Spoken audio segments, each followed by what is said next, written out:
বাবা আর মসজিদে যাব না, ঘরেই নামাজ পড়বো। কেন মসজিদে যাবি না? ঘরে নামাজ পড়বি।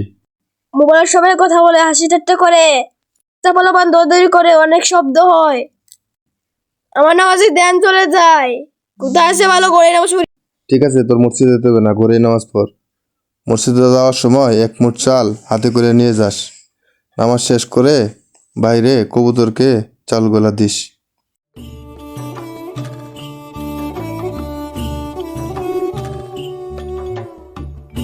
দেখিস মসজিদে চালগুলা আবার ফালাস না কিন্তু।